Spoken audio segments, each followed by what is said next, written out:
Is your business pootling along instead of firing on all cylinders? Are you feeling overwhelmed, stressed, and frustrated? Do your dreams of financial freedom feel a long way off? Then this is the podcast for you. Little Voice, Big Business, with your host, Nadia Finer. Hi there, and welcome to Little Voice, Big Business with me, Nadia Finer. Today, we are going to talk about whether your business is an expensive hobby.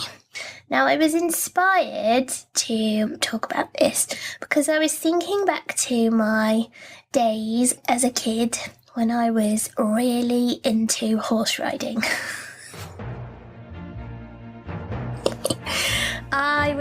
From a very young age, I was obsessed with horses. And, I used to read all the magazines, my room was full of posters.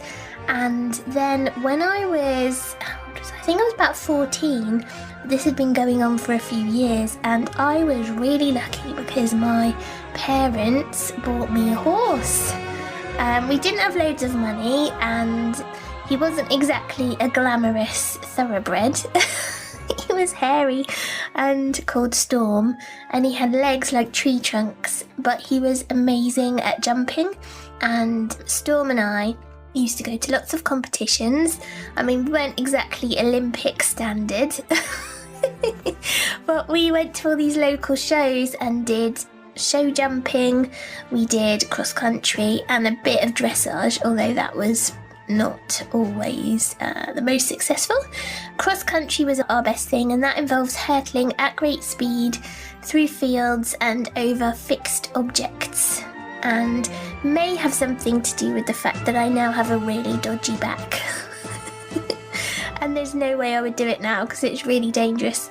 Anyway, my poor long-suffering mother, who you've heard about in one of the past episodes, inventor Mandy Haberman, also known as my mum, and she used to not only help fund my very expensive hobby, but she used to get up at the crack of dawn with me and schlep me to horse shows.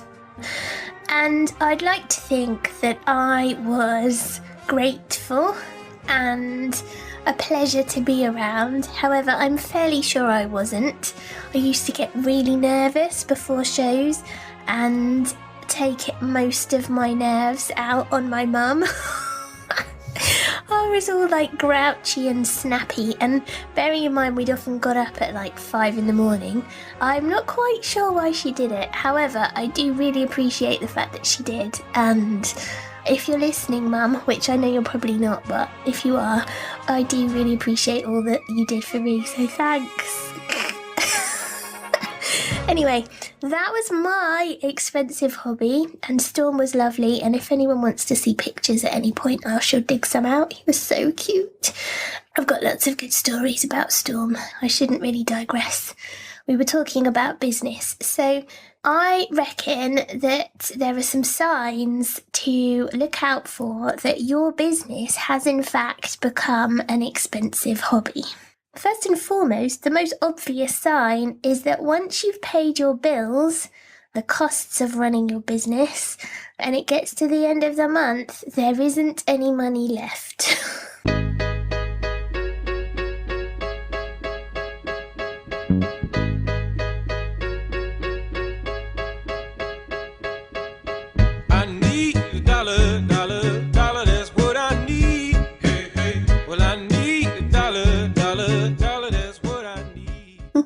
You're essentially breaking even. Now, that is not an ideal situation, really, is it? Because running a business, although we get a lot out of it, it's interesting, we meet nice people, we help lots of lovely people, it's fun, we can't imagine life without it. Business is actually about generating profit. And if there isn't any profit, that's not a good sign, okay? So let's get to know our numbers and see what's actually going on. I think it's quite easy to slip into being busy and perhaps too busy to track things like numbers, and perhaps we don't really like numbers very much, and then it sort of falls by the wayside. But I would love to encourage you to track your numbers, even if it's just in a spreadsheet or if it's in some bit of fancy software. It's actually really fun. You get to see what's going on, see the graph going up, which is always a good sign, and it gives you a sense of achievement. So get to know the numbers. Another sign that your business isn't a business, it is in fact a hobby, is that you've got your money all mixed up. So I'm not talking about confusion, I'm talking about literally mixed up. You are perhaps spending money from the same account that you're running your business on personal stuff. So if someone looked at your bank statements, they wouldn't know whether you were running a business or not, because you're also buying things like shoes and bags from the same account, or, going out and seeing your friends or going on holiday, that kind of thing. It's really important to keep it separate. So if things are mixed up, that's not a good sign, okay? So definitely go and get a separate bank account and track the money coming in and going out properly. Take it seriously. This is running a business after all.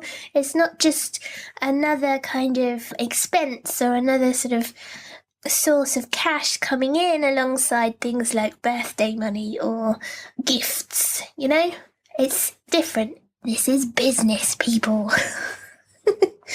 Another sign that you've got a hobby and not a business is when people around you, who shall potentially remain nameless, they consider the time you're spending running your business on a par with things like going to see your mates or getting your hair done. Now, this sounds random, but bear with me. You know the kind of thing when you say, I really need to write this piece, or I've got to send some invoices, or I've got to crack on and do this. And it almost seems to get racked up in the minds of others as if you're fiddling around with something like your nails. Oh, well, you got to spend an hour doing your business earlier. Well, that's not a good sign, because your business, it's serious, it's not the same as a hobby or self-care or personal maintenance or seeing your friends. It's not the same as socializing. It's work. And I think if people around you are not, even the people you love, if they're not considering it as such, there's something going on. Those are the signs. And I don't know, I've been there, I've experienced these things. So before I don't want you to feel like I'm sort of preaching at you, because I've made these mistakes. So I've run businesses where I didn't really, when I was first starting out, particularly when I ran More to Life Than Shoes, my female entrepreneur network at the beginning, I wasn't great at tracking the numbers. I didn't really know how much money I was making for a while. People used to talk to me as if I was off to go and do something fun. And, it was fun, but it was also work. And that really used to piss me off. But I think it was my own fault in many ways. Plus, obviously the bank account stuff we've talked about, where, I have done things in the past where I've just kind of bought shoes and things out of the same account. And I think, that doesn't really set the bar. You're not taking it seriously yourself. And then, therefore, how can you expect others to take you seriously? So here are some things to do that will hopefully resolve this situation and help you go from spending money. And you don't even get a pony. I mean, if you're going to spend loads of money and be really busy, you might as well take up windsurfing or horse riding, because you would be in a similar financial position at the end of the day. Right, here's what we're going to do. First of all, get a business bank account. Something separate. You want to be able to track the money coming in and the money going out. I want you to look at what's going on, not just bury your head in the sand. Each week, preferably, if you can't do it each week, each month at the very least, I want you to look at what's happened in your business. Money in, money out. How much did you actually get to keep? It's important information. I need you to stop giving free stuff away. I'm not talking about opt-in freebies. I'm not talking about, deliberate gifts to clients. I'm talking about things like people saying, "Can I just pick your brains?" And you go, "Sure," and happily go off and spend 2 hours chatting to someone for free. That's a sign people are not taking it seriously. You need to elevate your attitude and start putting worth onto your time and the value that you have to offer. So, no more freebies. Stop slashing your prices and giving mates rates. If people care about you, presumably your mates and your family do, they'll want you to succeed. So if you went and had your nails done or someone fixed your car and you happen to know them, you wouldn't not pay them, would you? Nope. So the free stuff has to stop. We're elevating our attitudes. Sounds like a ballet move. Elevate your attitude.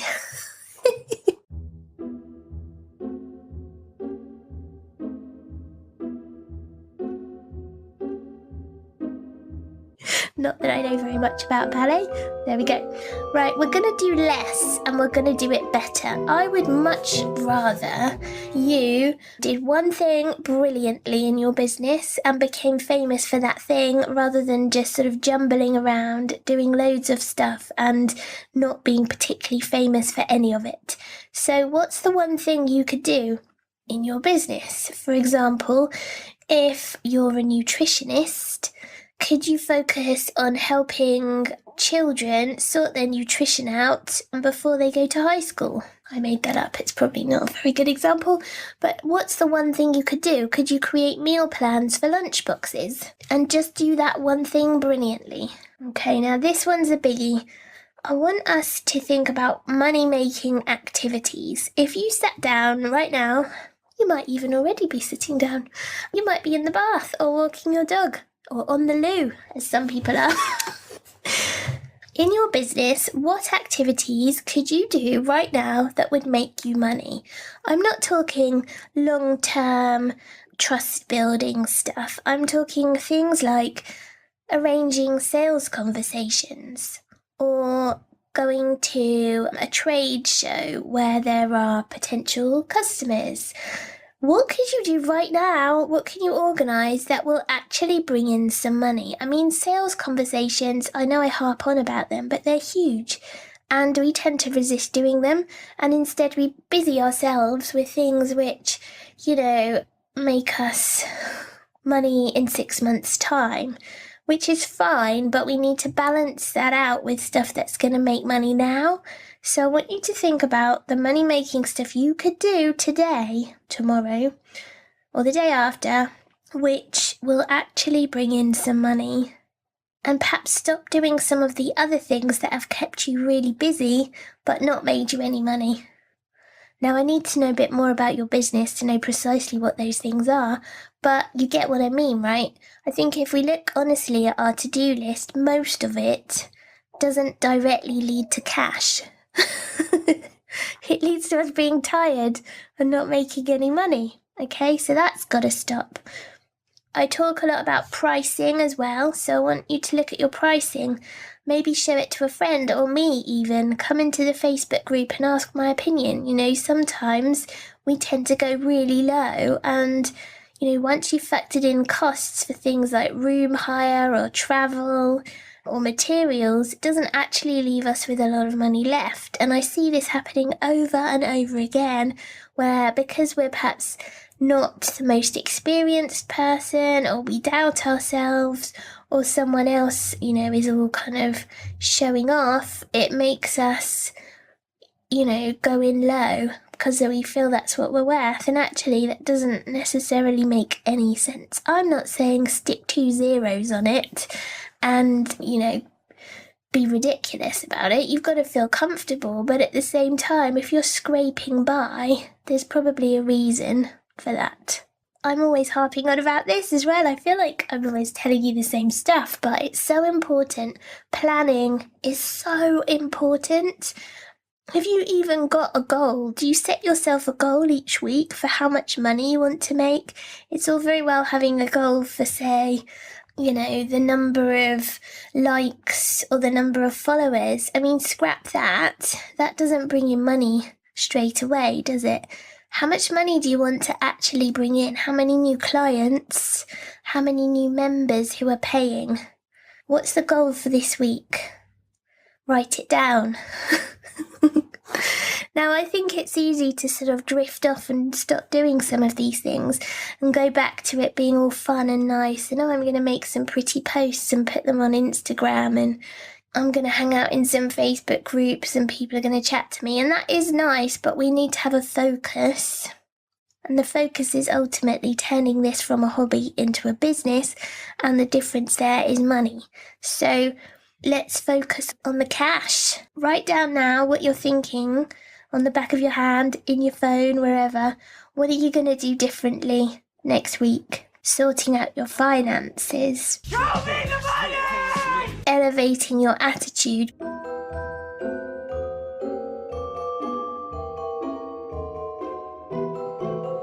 Putting your foot down and saying, no, I'm at work. This isn't a game. I'm working, so I don't want any distractions while I'm getting on with it. And no, it's not the same as me going off to get my hair done, because I'm going to do that later. The shoes on my feet, the clothes I'm wearing, Okay, you're going to do less, but you're going to do it really well. Just pick one thing that you're brilliant at and just do that. Check your pricing, check you've not undermined yourself with your pricing, and set some actual goals that relate to cash, not wishy-washy things. To help you get on with this stuff, I've got a lovely freebie download. Now, this isn't me giving away free time because I'm not valuing my business. This is my freebie for you to help you guys, and it's an opt-in, so you'll need to sign up to get it. It's my profit planner. You need to go to my website right now, nadiafiner.com/profit-planner. And if you can't be bothered to type that in, just do nadiafiner.com/pp. Okay, and once you get hold of that, you print it off each week and you use it to keep yourself on track. It stops overwhelm, helps you stay focused on the numbers. It helps you build your leads and your opportunities and celebrate your wins as well. It's a really nifty little device, and it will help you go from hobby to business. Okay, so get your hands on my profit planner. And then there's going to be something very exciting coming soon towards the end of April. I'm doing a Pump Up Your Profits challenge. So you'll need the planner in order to take part in the challenge. But I think it will really help you to start focusing on bringing in more money. If Storm was around now, we would be galloping off into the sunset right now, and I look forward to hearing about your business progress. So get your hands on your freebie, nadiafiner.com/pp. And from there, we're going to help you plan your way to your first 5k month. Okay, I look forward to talking to you again soon, and keep me posted as always on your progress. Bye! Little voice, big business.